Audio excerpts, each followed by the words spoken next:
On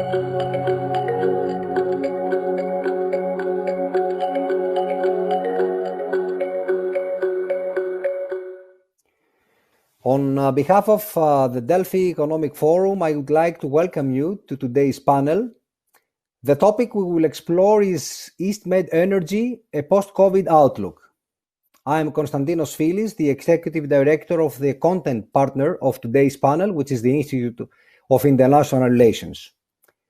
Ladies and gentlemen, the Eastern Mediterranean is a crossroads of three continents. The region exhibits a number of security challenges, including jihadist terrorism, dysfunctional states, migration flows, and problematic relations between strategic partners of the West.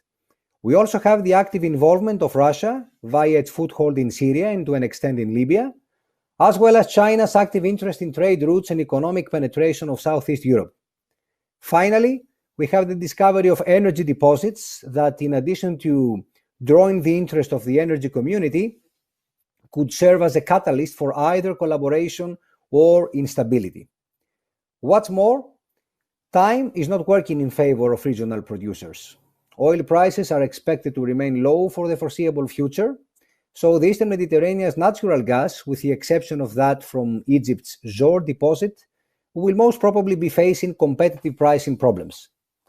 However, given Iran's exclusion from the energy equation, the Eastern Mediterranean remains one of the few alternative sources, and Brussels and Washington sees the involvement of at least two EU member states, that is Greece and Cyprus, and perhaps a third, Italy, as a safety net. Nevertheless, it must be noted that in the wake of COVID-19, energy companies are pulling back on investments due to the outlook for recoupment, which is likely to result in delay, shelving, or even cancellation of plans. Today, we have invited three esteemed and experienced speakers to be with us and help us seek answers to all of these concerns. So I have the pleasure to introduce you Mr. Matthew Palmer, Deputy Assistant Secretary at the Bureau of European and Eurasian Affairs at the U.S. Department of State. Mr. Palmer, good morning. Good morning, Dr. Filis. Thank you for having me today. We also have with us Dr. Çelikpala, Professor and Dean at the Faculty of Economics and Social Sciences in Kadir University. As you may know, Dr. Çelikpala, I happen to have many friends at your university, so good afternoon to you. Good afternoon. It's my pleasure. Thank you. And last but not least, my friend, Dr. Charles Ellinas, who is a non-resident senior fellow at the Global Energy Center in the Atlantic Council. So good afternoon to you also, Charles. Good afternoon, Constantinos. So without further ado, I'll start by giving the floor to Mr. Palmer. Thank you very much, Dr. Filis. And thank you again for this opportunity. I'm delighted to be with you all today. I am disappointed, of course, that it can't be in person. The Delphi Forum is one of the best events on the international calendar. I look forward to it every year, and I'm hopeful that we'll be able to meet up again in Greece soon when the course of the COVID pandemic allows. In the meantime, I'd like to begin by congratulating the Greek government for the really remarkable and effective way in which they've managed the pandemic. As someone who's worked on Greece for a long time, it's inspiring to see Greece rise to the challenge. I'd like to focus this conversation, if I may, on the political context in which we're looking at the question of energy development in the Eastern Mediterranean. We, in the United States, we're looking at the Eastern Mediterranean as a coherent strategic space, one in which we're competing for positive influence against other great powers, one that is unsettled, one that requires the attention and focus of the United States. The United States' vision is for a peaceful, productive, and positive development of the energy resources in the Eastern Mediterranean in a manner that contributes to the well-being of the region and all the people that live there. This is in our interest because we want prosperous and stable partners and allies that benefit from the energy development. We want to see the resources of the Eastern Med contribute to energy security, not only in the Eastern Mediterranean, but on the European continent. And if we open the aperture on this a bit, the resources of the Eastern Med are part of an increasingly interconnected region that stretches all the way up to the Western Balkans and into the broader European energy architecture. The Greek portion of the Trans-Adriatic pipeline is complete. The project is due to come online by the end of the year, and this completes the long-supported, long-anticipated Southern Gas Corridor, connecting gas from Azerbaijan to Europe. The United States strongly supports the floating storage and regasification unit project at Alexandroupolis, which I visited for the first time earlier this year. In fact, it was my last trip overseas before COVID shut down the opportunities for travel. The United States also strongly supports the interconnector Greece-Bulgaria, which is under construction, and the proposed interconnector Greece-North Macedonia. This is all part of an evolving and exciting energy architecture at which Greece plays a central role. The U.S. Development Finance Corporation, the DFC, was given authority by Congress to support strategically important energy projects throughout Europe. DFC is actively looking at projects throughout Southeast Europe, including the interconnector Greece-North Macedonia, the privatization of the port of Alexandroupolis, which would support the FSRU, and other regional energy initiatives. I know Ambassador Amrani will likely want to touch on this also, but I'd also like to highlight the work of the 3+1, which brings Greece, Cyprus, Israel together with the United States to discuss a range of issues, including energy. Energy development is one of the most important topics in this frame. There's been a lot of momentum in the 3+1 since Secretary Pompeo launched the format in March of 2019. That includes an energy ministerial last summer, the creation of technical working groups to expand cooperation in areas that include renewables, health and safety in the oil and gas sector, and cybersecurity. And cybersecurity is going to be an important part of energy development as well. As for the future, what comes after COVID for East Med energy, I think the markets are going to be the primary drivers of that. Unfortunately, this is a part of the world where Russia has in the past monopolized markets to the detriment of customers and sovereign nations. And there will undoubtedly be economic challenges as we deal with the aftermath of the pandemic. But how leaders choose to cooperate and lessen tensions in the region will affect the economic decision-making, the economic calculus of corporations and firms that would be involved in developing and transporting energy. Along with the positive news about energy discovery in the regions, we've seen an increase in tensions, of course. This is unfortunate because regional energy development should be something that brings people together, brings nations together. It shouldn't be a subject of friction or competition, just the opposite. In fact, we seek to diversify energy supplies to help stabilize the region, increase economic growth, and provide options for countries that have for too long been under Russia's thumb. Regional tensions can only serve to support the interests of the malign actors in the region. The United States remains deeply concerned by Turkish drilling activities in the waters off Cyprus. These provocative actions, they raise tensions in the region, and we again urge Turkish authorities to halt all drilling operations in the waters off Cyprus. As NATO allies, Greece, Turkey, and the United States share an interest in ensuring that the Aegean and the Eastern Mediterranean regions are prosperous, stable, peaceful, and secure. As an ally, the United States is concerned that the increasing tensions between Turkey and Greece could result in an incident or an accident that leads to unintended consequences. In the past, we've seen incidents in the region escalate very quickly. We urge Greece and Turkey to ensure the channels of communication are open between these two NATO allies as a proactive measure against the possibility of an accident, an incident, or misunderstanding that could escalate into something unintended and potentially dangerous. We will continue to engage with our allies, both Greece and Turkey, privately and publicly. If we see behaviors that raise tension, we'll be clear about U.S. views regarding individual friction points. The United States continues to urge Greece and Turkey to engage in dialogue in whatever way they choose to address and to resolve these issues. Many of these disputes are deeply rooted and long-standing. They're not easy to manage. We're under no illusions that now is any easier than in the preceding decades to find a lasting, mutually agreed solution for these challenges.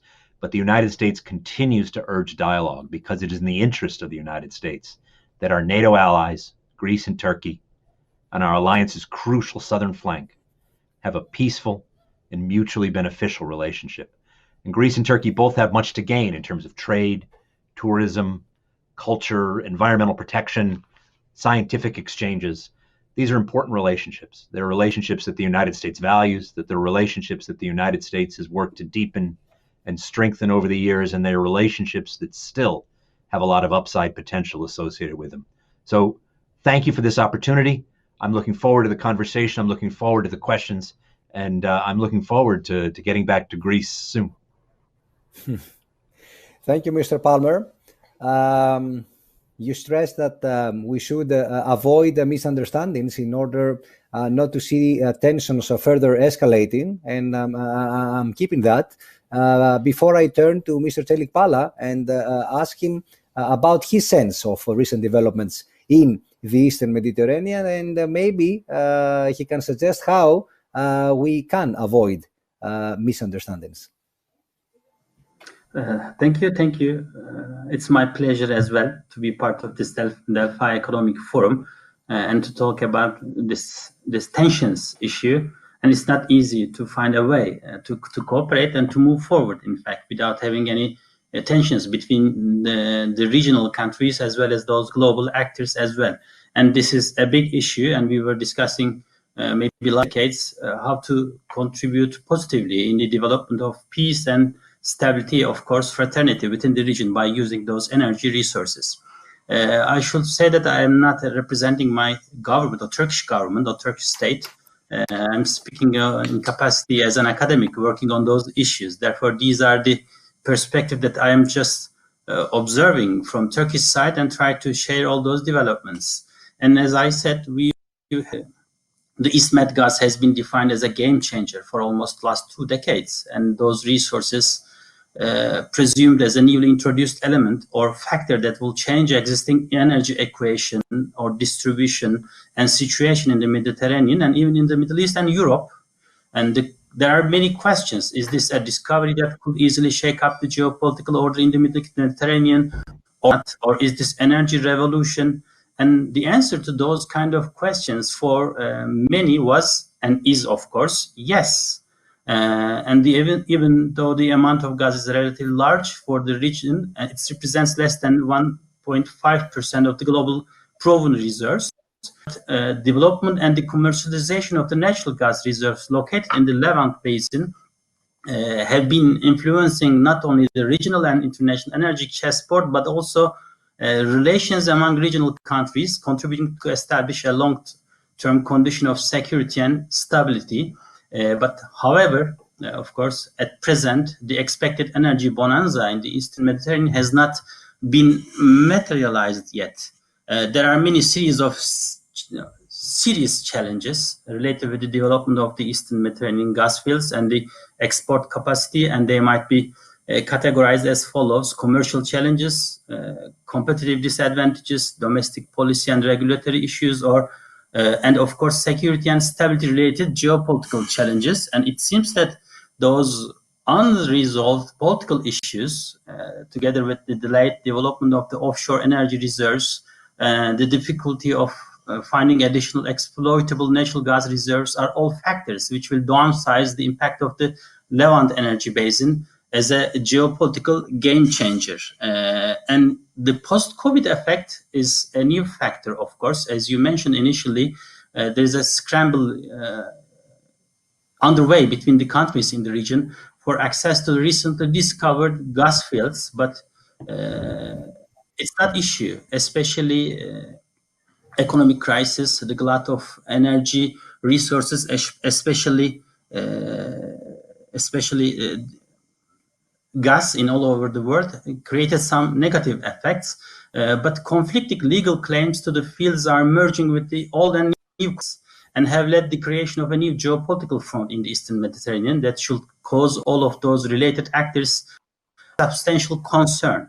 At the heart of these tensions lies unresolved disputes in Cyprus and long-standing antagonism between Turkey and Greece and all those Aegean-related issues, of course, around which broader front of anti-Turkey forces is lining up. This is an issue.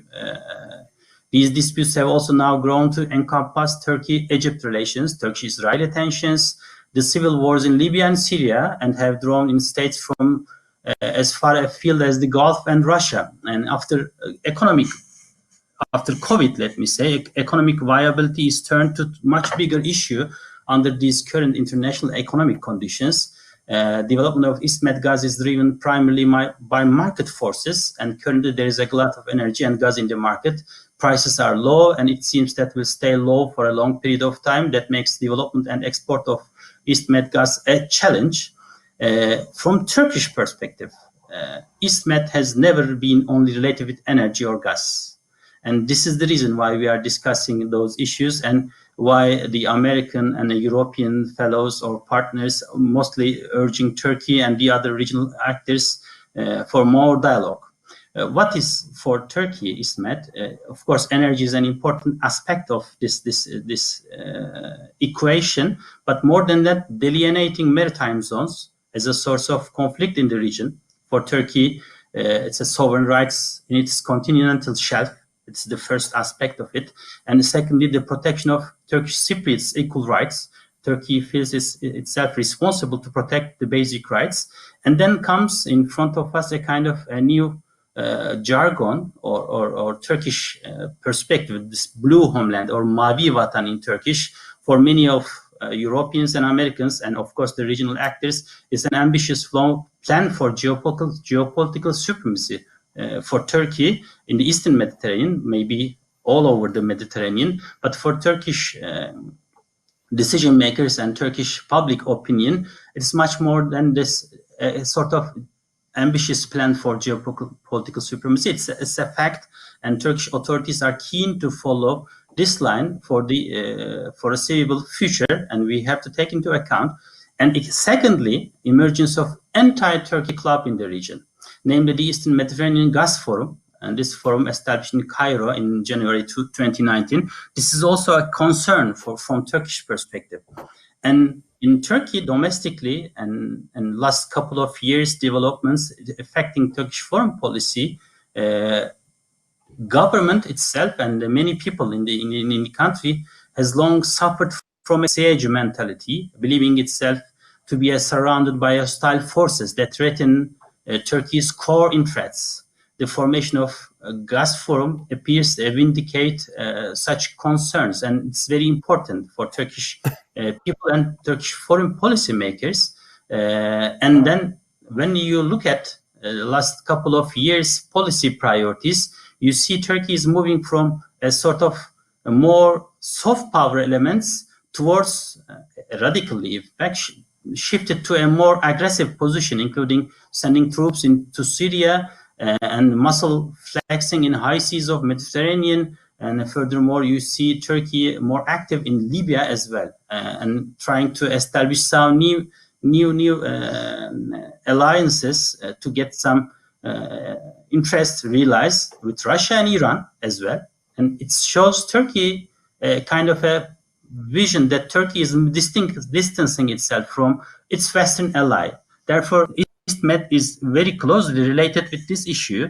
And I may say that we may just leave this fault lines, finding some ways how to say the thing that I have to say at the end. How to utilize those resources locally and create a kind of a friendly environment, a dialogue environment. It's a local issue that we can get together, and it works to think about to the local utilization of those resources, including Turkey. We may discuss this issue from this perspective in the second round. Charles Ellinas also may offer some similar thing, I guess. Turkey is a giant market. If those resources are not enough to or cheap enough to support international markets, Turkey is ready. And then we may create a new club to bring Turkey in and try to create a new perspective to get some concrete solutions to current impasse. Lack of constructive and all-inclusive regional dialogue and self-criticism is lack of self-criticism in the region is the main issue. I may include Turkey as well in this equation, but we need to think twice, and we need to think the box itself, not thinking beyond the box, but the box itself. Therefore, the way I may discuss Libya and the other issues depending on those questions. But the initial answer for this question is we need to bring Turkey into the game and all those negotiation table, maybe all those regional initiatives as well. This is the only way from my side. Okay, thank you, Mr. Çelikpala. And I have, of course, a follow-up question for you as well regarding Turkey's approach as to how it feels marginalized from regional developments, especially those related with energy. Of course, if Turkey is about to play a more constructive role, or the rest of the players include Turkey in this energy equation, I presume that the blue homeland, the Mavi Vatan that you referred to, cannot be part of it. But we can discuss about it a bit later. I'm turning now to Mr. Ellinas, whom I presume that will give us the market perception of what has happened and is about to happen in the Eastern Mediterranean. Let me just underline that Charles is a modest voice and a very pragmatic one. So, Charles, the floor is yours. Thanks, Constantinos. I'm very happy to be part of the Delphi Forum, and so far I enjoyed the presentations. And as Constantinos said, I will concentrate on market factors, because without these are key to any future developments.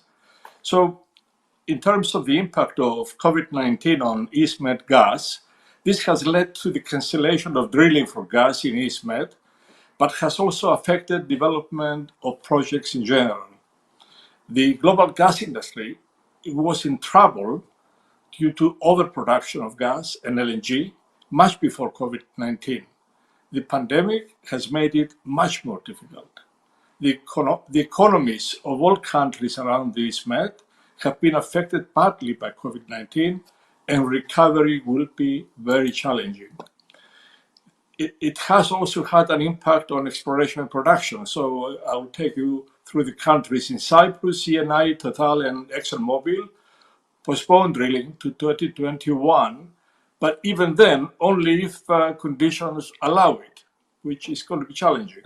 In Egypt, the Irko LNG plant has not exported an LNG since March due to the very low global prices. As a result of that, the production from the well-known Zohr gas field has been reduced to about half of its capacity. And Eni and Shell have also stopped drilling in Egypt. In Lebanon, the first well drilled by Total did not find gas. Further drilling will also be delayed. And Turkey, taking advantage of the situation, is still drilling in Cyprus EZ and is persisting with its EastMed dominance plans, as I call them. Now, I will talk briefly about the international situation, because that is really what is driving the situation. So, the oil and gas sector is in a state of crisis worldwide. The first quarter of 2020 results show massive reductions in profits and in some cases losses. Notably, ExxonMobil announced a loss for the first time in 30 years. That shows you the gravity of the whole thing. The international oil companies have announced 20 to 50% cuts in spending in 2020 and more to follow in 2021. Restructuring and consolidation is taking place, and recovery may take something like 2 to 3 years, based on previous experience. The international oil companies are going for large projects, easy to develop, with high returns. Where this is not the case, they're looking into divesting assets. EastMed does not fit into that. It's expensive. So the global markets and prices, there was a glut of LNG in the global markets already in 2019, and it kept the prices low. Competition with renewables is also a factor. But COVID-19 and its devastating impact on the global economy and energy demand, and the oil price collapse brought down gas prices and LNG prices to about $2 per million BTU, too low to even recover costs. And yet more LNG is coming into the market. between now and 2027, about 190 million tons per annum is coming into the market, either being constructed or having received final investment decisions. And this is chasing a forecast increase in demand of only about 100 to 150 million tons per annum by 2030.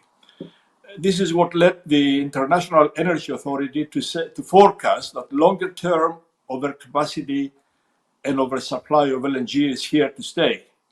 This means that low prices will be with us for the rest of this decade, not just a year or two. Us to secure sales in global markets. For me, the future for this gas is regional. So, in addition to that, we have massive environmental factors coming into it. The world, with Europe in the lead, is steadily but surely going greener. The European Union's Green Deal will start impacting gas demand by mid-2020s. And Klaus Borchardt, the Deputy Director General of the European Commission, confirmed that gas has a future in Europe, but only for the next 10 years. He also said that Europe has all the gas it needs and does not need any more large import pipelines. The East Med has abundant renewable resources. The energy future of the East Med countries should rest on maximizing the development of renewables and exploiting gas resources regionally. But this requires resolution of regional problems. The EU could become a catalyst to achieve this, and the US, of course. And I'll go and talk about Cyprus for a couple of minutes. Cyprus.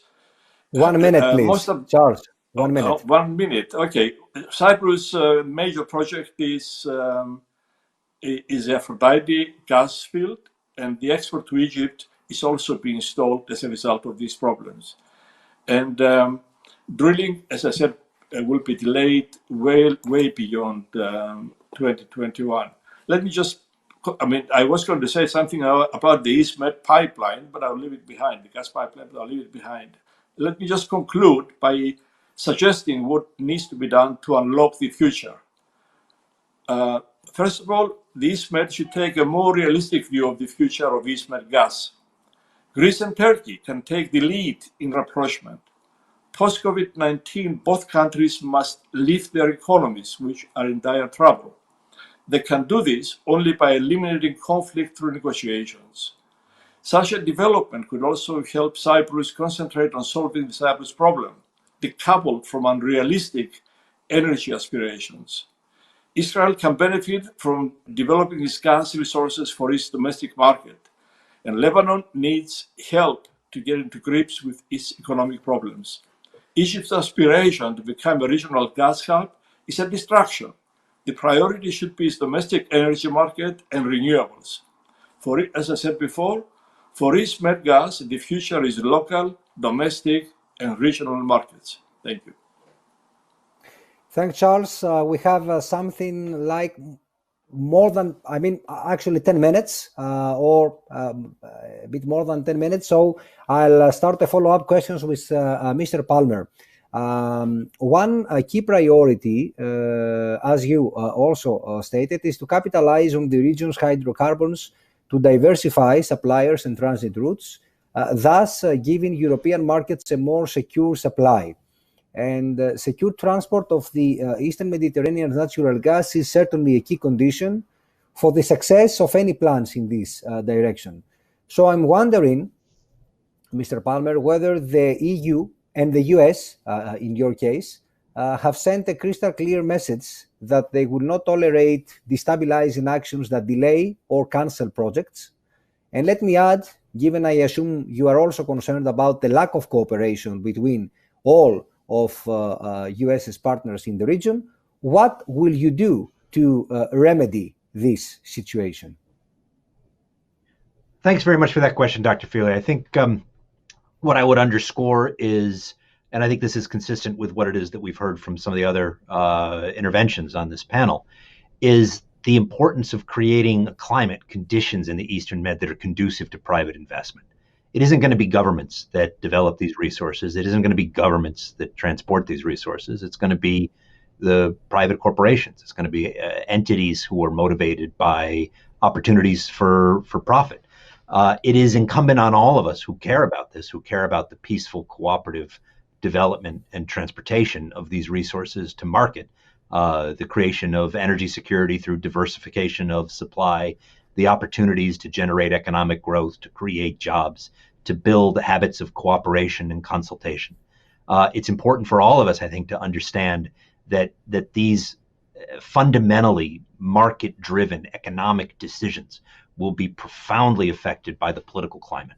So that puts a premium, I think, on all of us of working to ensure an environment that is cooperative, an environment that is stable, an environment that is above all things predictable. And that's an environment in which I think we can expect corporations, big multinationals, to make the kinds of significant investments of capital and energy that will be necessary in order to develop these resources. So we've delivered that message clearly. We've delivered that message unambiguously. The projects will need to be commercially viable, and we're doing what we can, including through the Development Finance Corporation, to help create the seed capital that will incentivize the investments. Thank you, Mr. Palmer, for the brief but thorough at the same time response, and we definitely need the predictability in the region. I will now turn to Mr. Çelikpala. Turkish actions in Cyprus's exclusive economic zone have been denounced by almost every regional state, but also by the EU and the US. So, is everybody else wrong and Turkey right? And also, do you see a realistic prospect of repairing ties with Israel? And might this affect energy developments and energy plans in the region? Yeah, from the beginning, in fact, Turkey sees those East-Med energy, especially gas resources, as a contribution to its energy policy. Turkey would like to be a hub, and bring all those natural gas resources from different regions to European markets, including itself as well. And Turkish authorities and Turkish companies pretend they have to establish those links, and they have to be part of all those connections. And Turkey sees East-Med gas and the others as part of TANAP, Turkish Stream, and all those Turkey-involved projects. But under the current circumstances, Turkish decision makers sees this is a unilateral decision, and they, by the Cypriot government, Greek Cypriot government, and Greece is supportive of this idea, and using international environment unsuitable for Turkey's demands and interests, and created such a kind of a zone. This is the reason why Turkey's authorities seeing the forum as an anti-Turkey club and try to develop a new perspective and try to compartmentalize different issues and then try to resolve one by one. This is the reason why we have such a kind of an environment. And it seems that under current circumstances, Turkish authorities or decision makers do not see any US or European leverage over Turkey's decisions towards taking or resolving those issues. Then it's beyond the issue of who's right and who's wrong. It turned out to be a kind of a power game. And developments in all those regions, including Syria and Libya, show that Turkey's actions and Turkey's a kind of coherent and sustained position in different issues created some results. We see it in Libya, for example. Turkey sees US support, at least silence, towards Turkey's employment of US weapons, systems, and ammunitions. And what's happening in Syria is another story. Then using or balancing Russia and the US and European interests, and Turkey is trying to act as if it's an actor getting some end results from its expectations and actions. And now, you are right, we see Turkey's drilling activities and preventing the others to use those zones for drillings, and with the support of Turkish Navy. And it seems that Turkish decision makers, together with Navy and other institutions and instruments of Turkish security and defense policy, acting as if they are following the same line. Under those current circumstances, the only way is to get together This is the reason why I'm saying initially that we are in need of cooperation and getting together. I agree with Charles' analysis and idea that Turkey and Greece and all the regional actors will have some serious economic and financial dire straits in the coming future, and then we are in need of getting together to move forward. And then it's beyond who is right and who's wrong.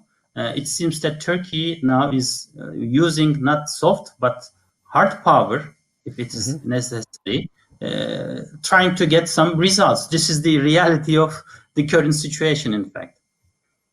I agree with your last point. And of course, as you know, an energy hub has to be predictable and credible at the same time. And it has to play a constructive role as a regional power. Now I'm turning to Mr. Ellinas. We only have 3 minutes. So, Mr. Ellinas, I'm wondering whether Nicosia overestimated its powers related with its hydrocarbons.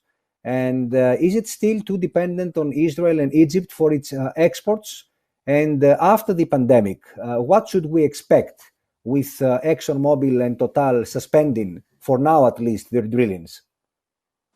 First of all, we need to ask the question, what exports? Exports are very challenging. I mean, we have to pay attention to the global markets, as I said before. Right now, for example, Gazprom is not sending any gas to Europe, and yet the gas prices in Europe are rock bottom. There is too much gas in the world, too much LNG. Prices are low. So how is Cyprus going to be exporting its gas? Yes, it has overplayed that card. Cyprus has overplayed the card, has built up an expectation, even internally within Cyprus, that we're going to be exporting all this gas everywhere and are going to become rich. And that is not going to be the case. We need to climb down from the tree and think differently and reevaluate our future and our policies. That doesn't only apply to Cyprus, but also to Lebanon, to Israel, and to Egypt. Israel and Egypt cannot help Cyprus. I mean, the idea of exporting the Aphrodite gases LNG from Egypt has been there for a long time. Agreements have been signed, but Egypt cannot even export its own LNG right now. Prices are too low. And if anybody comes and tells me that the prices are cyclical and they will come up again in the not too distant future, they're dreaming. The world is going green. More and more global energy is being provided by renewables. Europe is taking a path which is irreversible to become a net zero emissions continent by 2050. And it's doing that already. And it's impacting the flow of gas into Europe. So we all need to rethink our policies. So we have stuck onto outdated expectations and policies and beliefs in the ISMED, and it's hurting us because we are not waking up to these global developments that COVID-19 made more difficult, but actually they were deep-rooted before COVID-19 came. And we need to think differently. I liked Matthew's suggestions and the US approach to things, because the US, as he said, is there to help us sort these problems, and is not bent on us exporting gas, as long as we find a better way of using the gas. And the gas can be used regionally for the benefit of the countries. If we carry on thinking that we are going to export gas, well, we may yet again, latch on to the wrong solutions, and a few years later come back and miss more opportunities. And the problem of ISMED, and particularly Cyprus, is a series of missed opportunities. We need to snap out of that and think markets and think regional. Thank you. Thanks, Charles. Gas and renewables, because you made a special reference to renewables. I think we had a useful discussion. I would like to thank all of you for that. And I also think that our online audience can draw their conclusions. If there is something that everyone agrees on, it is that we need cooperation and synergies, but also that the pandemic crisis, which obviously isn't over yet, may accelerate, slow, and even alter the course of developments. So in other words, it's like we're being asked to predict the outcome of a football match, and our response is that we may win, we may lose, it might be a tie. Or the game and season could be postponed or cancelled altogether. So thank you very much for your interventions and for the vivid discussion. Thank you, Dr. Filis. Thank you.